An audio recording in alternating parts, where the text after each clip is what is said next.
2,000 years ago, before the sun had touched the hills of Rome, an old man opened his eyes in a cold tent on the frozen edge of the empire. His body ached. His enemies were closer than his friends. His own son had betrayed his trust. And yet, before his feet touched the ground, he did something almost no one does today. He prepared his mind for war, not with a sword, but with a thought. His name was Marcus Aurelius, and the words he wrote to himself that morning would outlive his empire by 2,000 years. This video is not about waking up early. It's about waking up armed. Stay until the end, because discipline number 7 is the one that changed everything for me. And it might just be the one thing standing between you and the unshakable mind you've been chasing your entire life. Welcome back to Wisdom of the Stoics, the place where ancient philosophy meets modern struggle. Every week we take the timeless words of Marcus Aurelius, Epictetus, and Seneca and turn them into weapons you can use today. Not theory, not decoration for your bookshelf, tools for the mind. If you're new here, consider subscribing, because what you're about to hear isn't just information, it's a discipline. And disciplines only work if you come back to them. Here is an uncomfortable truth. Most people lose the day before they even leave the bed. They reach for the phone before they've had a single unclaimed thought. They let the first voice they hear be a stranger's opinion. A notification, a headline designed to provoke. By the time their feet hit the floor, their mind already belongs to someone else. The Stoics understood something that neuroscience is only now catching up to. That the first hour of your day sets the operating system for everything that follows. Marcus Aurelius, the most powerful man on earth, still took time each morning to talk to himself before the world could talk at him. Epictetus, born a slave, used his mornings to train the one thing no master could ever chain, his mind. Seneca, surrounded by the corruption of Nero's court, protected his mornings like a soldier protects a border. None of these men had easy lives. None of them had the luxury of naive optimism. What they had was a system, a set of disciplines they returned to, morning after morning, that built something inside them no external force could break. Today, we're going to walk through 10 of those disciplines, not as abstract philosophy, but as a practical morning architecture you can start using tomorrow. Some will comfort you. Some will challenge you. One in particular will probably make you uncomfortable, and that discomfort is exactly the point. Let's begin. Discipline 1. Wake before you are called. There's a story about a young officer named Dio, stationed in a Roman garrison town, who prided himself on being the last one out of bed and the first one to complain about the day. He blamed the weather for his mood, the noise for his distraction, his commander for his exhaustion. One winter, an older centurion pulled him aside and said something. Dio never forgot. You do not lose the battle at noon. You lose it in the moment you let the bed decide who's in charge. Marcus Aurelius wrote himself nearly the same lecture, almost word for word, in the opening pages of his private journal. He wrote about lying under warm blankets, telling himself just a little more comfort, a little more rest, and then catching himself in the act of self-betrayal. He reminded himself that he was born to move, to work, to do the things he was made for, and that clinging to warmth was choosing comfort over purpose before the day had even started. This is not a productivity hack about 5 a.m. wake-up clubs. It's deeper than that. The discipline is about authorship. Every morning there is a brief window where you decide whether you are the one directing your life, or whether comfort, inertia, and impulse are going to direct it for you. Hit snooze once and it feels harmless. But you are training a pattern where the easier voice always wins. The Stoic wakes not because mornings are magical, but because the first decision of the day is a rehearsal for every decision after it. If you can override the pull of comfort at 6 a.m., you have already proven to yourself that you can override it at noon, when temptation, laziness, or fear show up wearing a different face. Try this tomorrow, the instant you're conscious, before checking the time, before reaching for your phone. Say to yourself, silently or aloud, I am the one who decides how this begins. It sounds simple. It is not easy. But that one sentence, repeated daily, becomes armor. Quick question for you. What's the very first thing you usually reach for in the morning? Drop it in the comments. I have a feeling a lot of us are going to see an uncomfortable pattern. Discipline 2. Premeditatio malorum. Rehearse the storm. Seneca had a habit that sounds almost pessimistic on the surface, but is one of the most liberating tools in the entire Stoic toolkit. Each morning, before stepping into his day, he would briefly imagine the worst that could plausibly happen. Not to frighten himself, but to disarm fear before it could ambush him. He called this premeditatio malorum, the premeditation of evils. Picture a merchant in ancient Rome, a man named Cassius, whose entire fortune rode on a single shipment crossing the Mediterranean. Every morning he woke in dread, not knowing if his ships had survived the night storms. A Stoic teacher gave him a strange piece of advice. Each morning, before checking for news of his fleet, sit for 5 minutes and genuinely imagine the ship has sunk. Feel the loss. Accept it. Then, and only then, go check. Cassius thought this was madness until he tried it. He discovered that the anticipated grief was almost always heavier than the real news, whatever it turned out to be. By rehearsing the loss in his mind, he had already survived it. The real day, whatever it brought, felt lighter by comparison. This is not negativity. This is inoculation. The mind that has already considered the worst outcome and found a way to stand steady is a mind that cannot be ambushed. Marcus Aurelius reminded himself each morning that he would meet people that day who were ungrateful, arrogant, deceitful, and difficult, not to make himself bitter, but so that when he met them, he wasn't shocked, wasn't offended, wasn't thrown off course. He had already made peace with the weather of human nature before stepping outside. Try this. Spend 2 minutes each morning imagining one plausible difficulty of your day, a hard conversation, a delay, a disappointment. Sit with it. Accept that it might happen. Then release it. You are not summoning bad luck. You are removing its power to surprise you. Discipline 3. The dichotomy of control. Epictetus opened his entire philosophy with one sentence that could fit on a coin, and yet contains enough weight to reorganize an entire life. Some things are up to us, and some things are not. He knew this from brutal experience. Born into slavery, his leg was broken, by most accounts, by his own master in an act of casual cruelty. Epictetus, according to the stories told about him, did not scream, did not beg. He simply observed, almost clinically, that the leg would break if the pressure continued, and it did. What fascinated those around him wasn't his pain, it was his composure. He understood, at a level most free men never reach, that his body could be owned, chained, injured, but his judgment about it could not. Imagine starting your morning with a simple sorting exercise.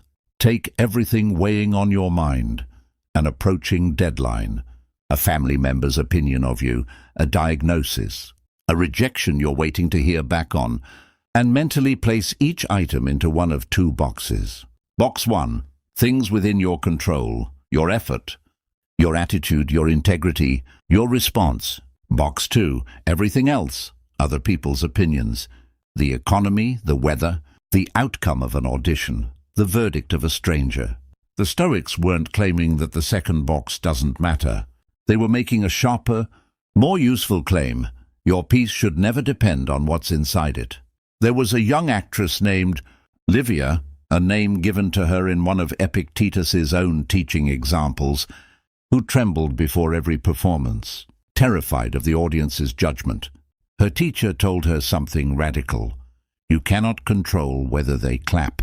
You can only control whether you performed with everything you had. The clapping belongs to them. The performance belongs to you. Once she separated the two, her fear didn't disappear, but it stopped ruling her. Every morning, before you check your messages, before the world hands you its verdict on your day, ask yourself what here is actually mine to control. Put your energy only there. Everything else, let it pass through your hands like water. This single mental sorting habit, practiced daily, is perhaps the single most powerful anxiety reduction tool the ancient world ever produced. And it costs nothing. If this idea is landing for you, take 30 seconds right now and hit that like button. It genuinely helps this channel reach more people who need to hear this. And trust me, we're only 3 disciplines in. Discipline 4. Speak to yourself before the world speaks to you. There's a reason Marcus Aurelius's private notebook, the one we now call Meditations, begins so many entries as if he's mid-conversation with himself. Because he was, every morning before council meetings, before battle reports, before the endless demands of running an empire, the most powerful man alive sat down and had a private argument with his own mind.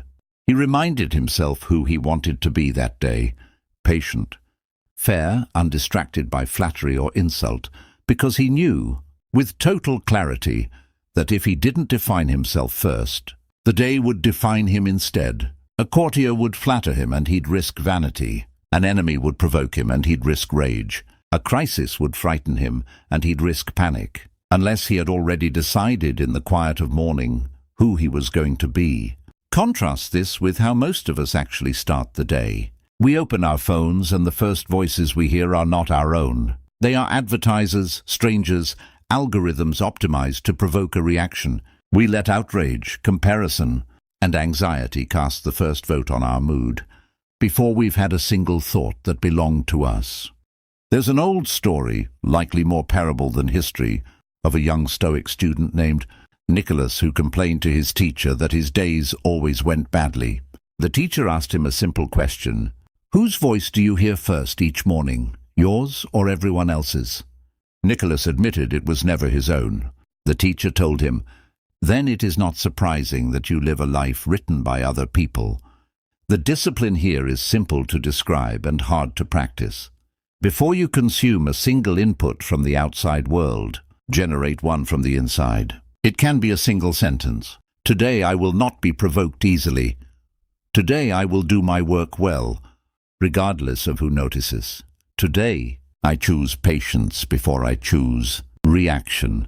Write it if it helps. Say it if it helps. But claim the first voice of your day as your own, because whoever speaks first in your mind tends to set the tone for everyone who speaks after. Discipline 5. View from above. One of the most striking mental exercises Marcus Aurelius returned to again and again was something scholars now call the view from above. He would imagine rising, mentally, above his own life, above Rome, above the empire, above the entire spinning earth, until his palace, his enemies, his aching joints, and his mountain of unread reports shrank into specks on a small blue stone floating in darkness.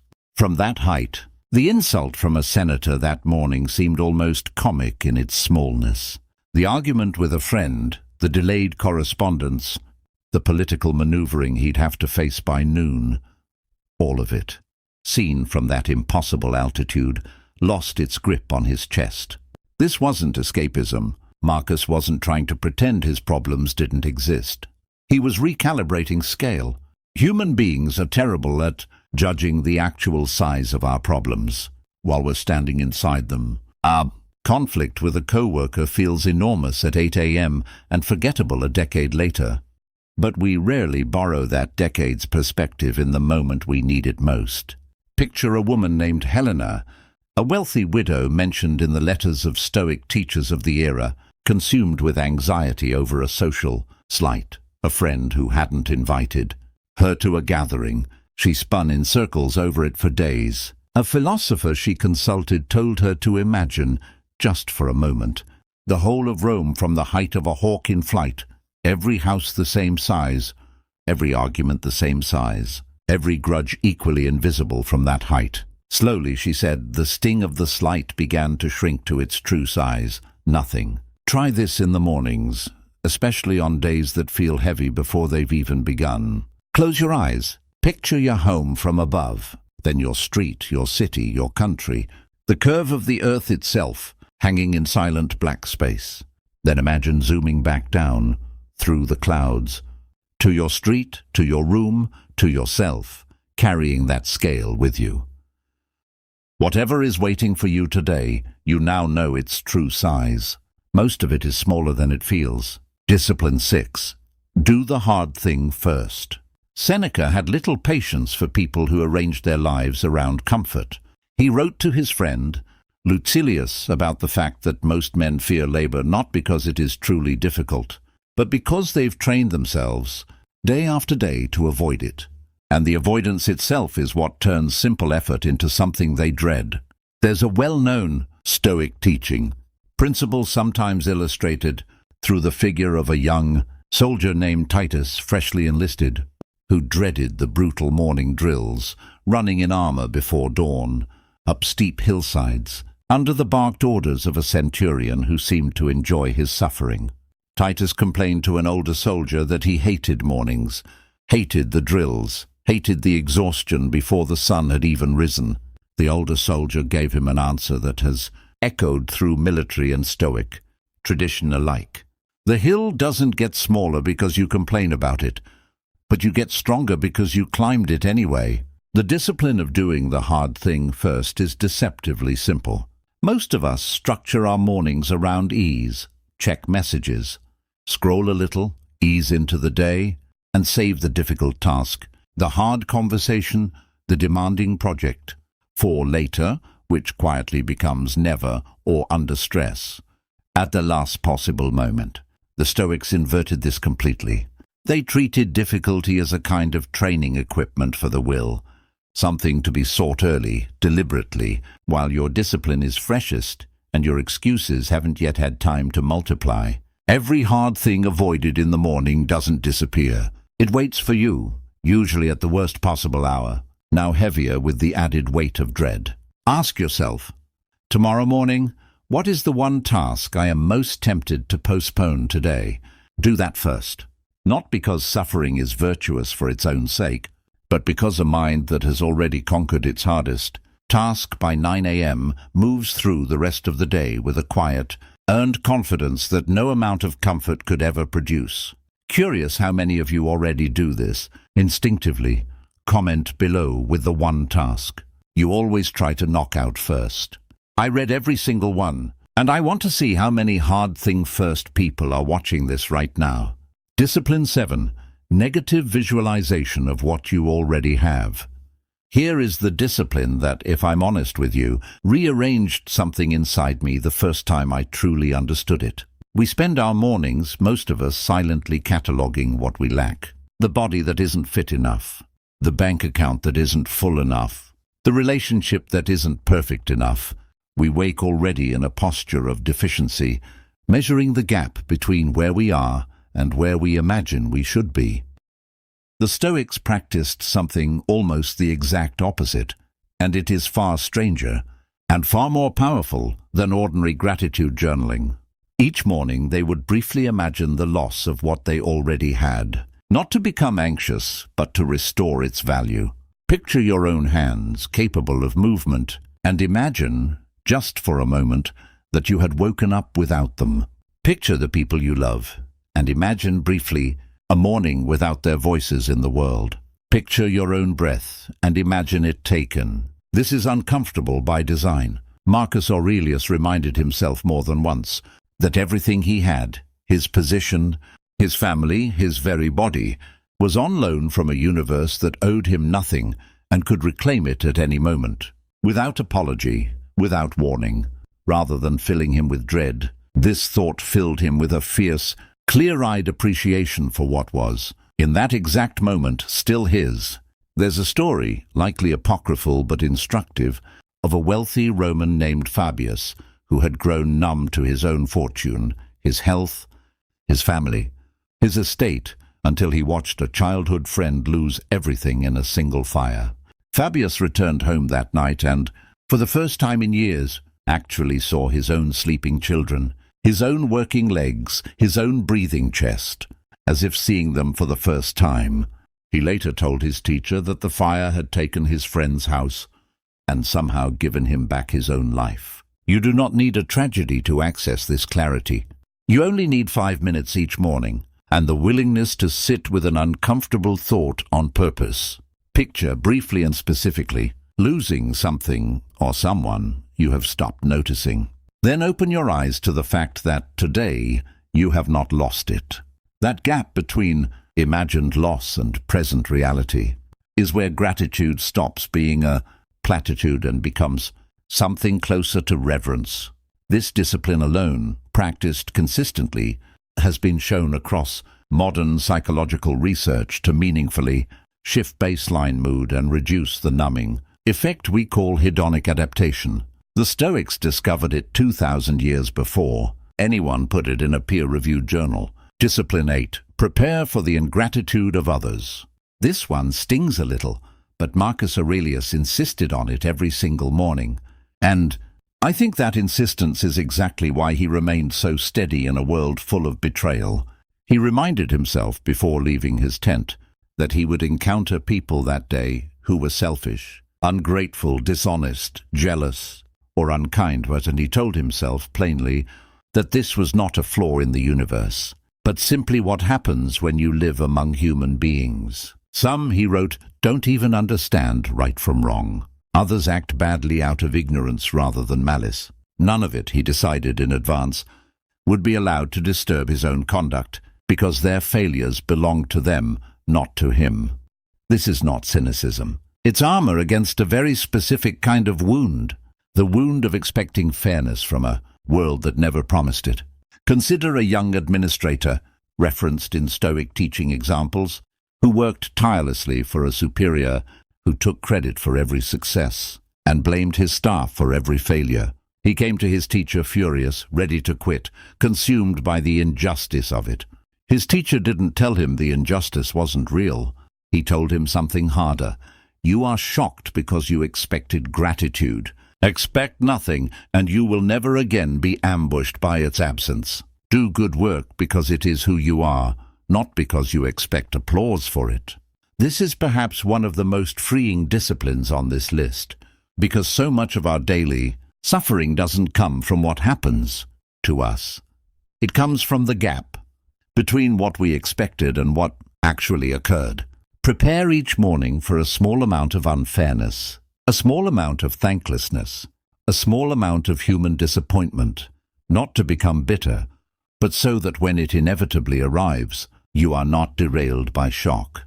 You simply nod, recognize it for what it is, and continue doing what is right, regardless of whether anyone notices. Discipline. 9. Set an intention, not just a task list. Most people wake up and immediately think in terms of tasks, emails to answer, meetings to attend, errands to run.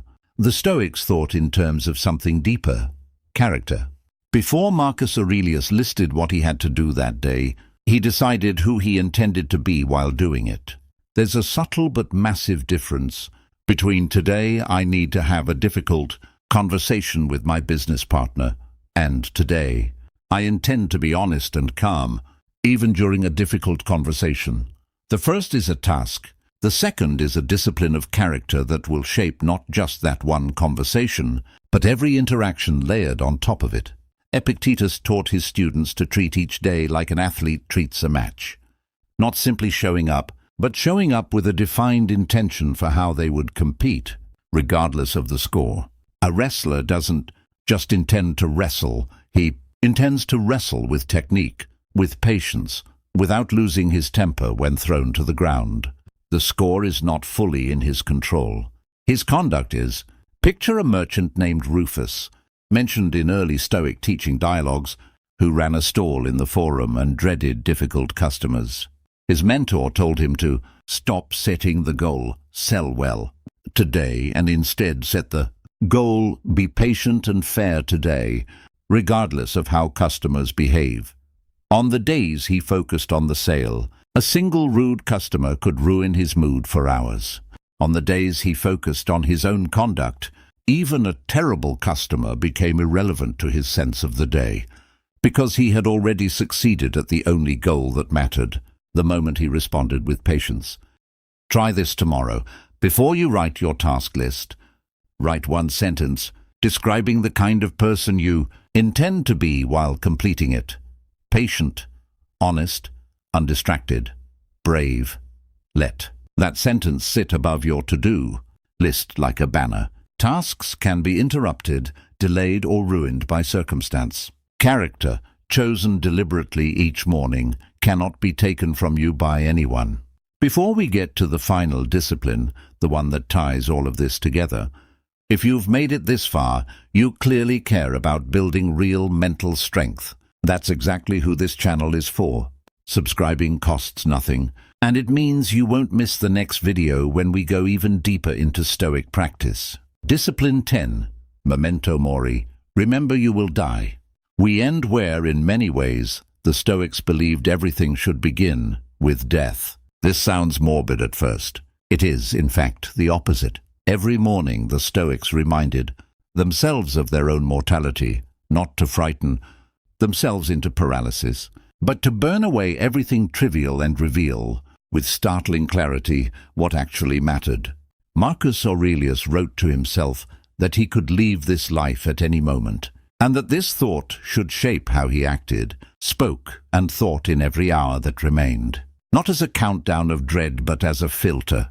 Would this grudge matter if I knew my days were numbered? Would this argument still feel urgent? Would I spend this precious, unrepeatable morning scrolling through a stranger's curated life?